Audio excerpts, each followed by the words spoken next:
Queridos, a graça e a paz do nosso Senhor e Salvador Jesus Cristo. Mais uma vez estamos aqui para gravar nosso pequeno vídeo devocional, onde compreendemos que o nosso Deus vivo e verdadeiro é aquele que nos guia, aquele que nos fez caminhar já hoje, mas também é aquele que nos fará caminhar durante todo o dia e todos os dias das nossas vidas. E compreendemos isso a partir das Sagradas Escrituras, movido pelo Espírito Santo de Deus. Nós estamos falando sobre o grande tema, os atributos de Deus, que por sua vez, nós já falamos entre os atributos de Deus.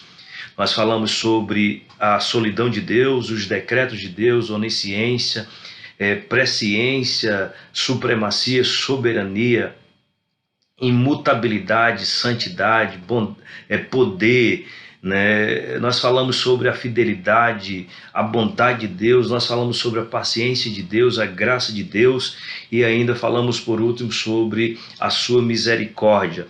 No dia de hoje nós estaremos falando sobre a sua benignidade, o quanto esse Deus é benigno, E nós usaremos o texto que se encontra no Salmo 36, versos 5 e 7, para falar sobre esse precioso tema da benignidade de Deus.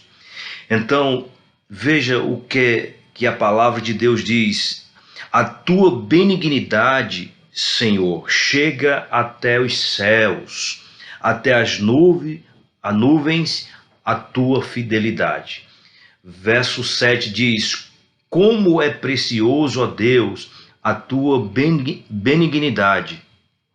Por isso, os filhos dos homens se acolhem à sombra das tuas asas.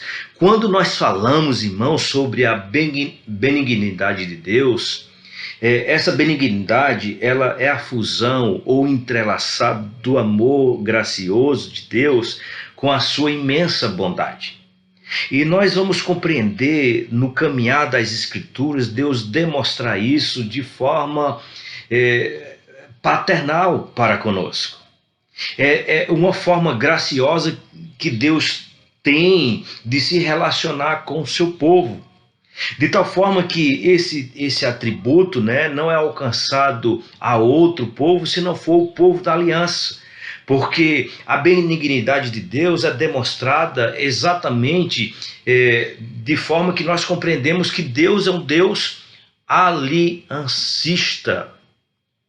E nós vamos encontrar isso, irmãos, claramente nos textos bíblicos, nos escritos de Paulo, quando ele diz que com amor Deus, ou Ele nos predestinou e nos adotou para que nós possamos viver de modo digno, que possamos encontrar nessa escolha, nesse amor soberano de Deus, que a pessoa do Senhor e Salvador Jesus Cristo, porque foi nele que nós somos predestinados. Com isso nós estamos querendo dizer, irmãos, ou estamos dizendo que a centralidade do amor de Deus encontra-se na pessoa do Senhor e Salvador Jesus Cristo, mas não menos a sua benignidade. Quando nós falamos sobre esse tema, nós vamos entender que a centralidade dele, da benignidade do Senhor, está exatamente na pessoa do Senhor e Salvador Jesus Cristo.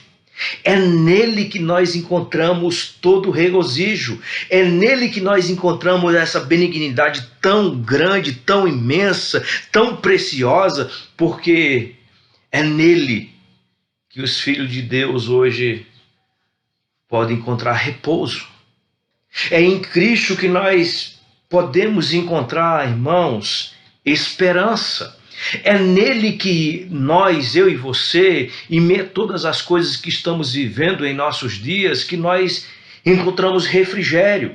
É tão somente em Cristo, irmãos, em meio à devassidão do mundo, à devassidão do pecado, ou às diversidades de calamidade, ou coisas desse tipo, tudo aquilo que nós estamos vendo na prática diante dos nossos olhos, é nesse Cristo que nós encontramos, irmãos, socorro. É nele que nós encontramos refúgio verdadeiro.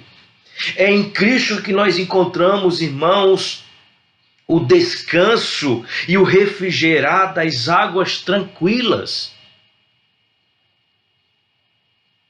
É em Cristo que nós encontramos pastos verdejantes mediante o vale da sombra da morte. Por isso que ele é tão somente a centralidade da benignidade de Deus. E como é bom entender isso, e como é bom caminhar por isso, e como é bom, irmãos, isso está fixado no mais íntimo da nossa mente e do nosso coração. Como é salutar isso? Como é salutar a descrição do apóstolo Paulo? E isso é tão tal, irmãos, isso é tão gracioso nós encontrarmos isso em Cristo, porque é em Cristo que nós compreendemos que a benignidade de Deus não será removida dos seus filhos. Porque ele vai falar das alturas, ele vai falar da profundidade, ele vai falar das extremidades da terra, do mundo. Ele vai falar, irmãos, de que nem o príncipe da potestade do ar, nem as coisas do presente, nem do futuro, nem a morte, nem a vida poderá nos separar da benignidade de Deus que está em quem, irmãos? Que está em Cristo Jesus. Como é bom, irmãos, como é maravilhoso enxergar que alguém tão precioso, alguém tão santo, santo, santo, alguém tão transcendente. E quando eu falo a palavra transcendência, irmãos, a palavra transcendência, eu estou querendo dizer que Deus é tão grande em poder, Ele é tão supremo que as criaturas minúsculas como eu e você, nós não conseguimos compreender Deus em sua totalidade, nós não conseguimos mensurar esse Deus grandioso, esse Deus poderoso em seus feitos, esse Deus que vai além da minha compreensão, esse Deus que olhos ainda não viram, que ninguém existente da face da terra conseguiu estar face a face com esse Deus. E diante do seu ser, quando ele olha para nós, pecadores que somos, nós somos quê, irmãos? Nós somos o quê diante dele? Nós somos vermes, nós somos estrume de animais, nós somos pó, porque do pó nós viemos. Mas ele mesmo sendo assim, e mesmo se enxergando assim, ele mostra no seu Filho Jesus Cristo. Por quê? Porque foi esse Jesus Cristo que se fez carne, que veio habitar no pó, que veio habitar como estrume de animais, que veio habitar, e ele se fez, irmãos, vermes como eu e você. Ele se fez pecado por nós. Oh, quão grandioso esse amor aliancista, quão grandioso é essa benignidade paternal que Deus tem para conosco. E aí, irmãos, eu e você precisamos refletir um pouco sobre isso. Porque a benignidade de Deus, ela, após essas coisas todas, ela nos leva a refletir que precisamos viver uma vida de obediência para com o Senhor. Na carta de Paulo aos Efésios, no capítulo 5, verso 8, diz que antes nós éramos trevas e vivia como os filhos das trevas. Mas hoje não. Hoje nós precisamos andar como nós fomos resgatados para a luz e somos da luz, e precisamos viver como os filhos da luz. É isso.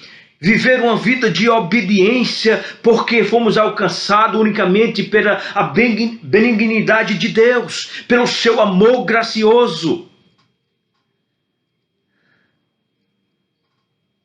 Fomos atraídos por esse amor. Mas isso também, irmãos, precisa gerar fé no meu coração. Ou seja, eu preciso caminhar pela fé, porque eu entendo, irmãos, que é esse mesmo Deus que, segundo a sua benignidade, ele me resgatou, e ele ainda hoje tem perdoado os meus pecados segundo as multidões dessas benignidades. Ele tem apagado, ele tem extraído de mim o senso de transgressões, e não só o senso, a própria transgressão tem sido tirada do meu e do seu coração. Por quê? Porque ele tem demonstrado em tudo isso para conosco, irmãos, a sua benignidade, o seu glorioso e esplêndido amor. É em Cristo que nós encontramos refrigério. É nele que nós precisamos descansar. Por isso o descrito: vem a mim todos que estáis cansados e sobrecarregados, e eu vos aliviarei.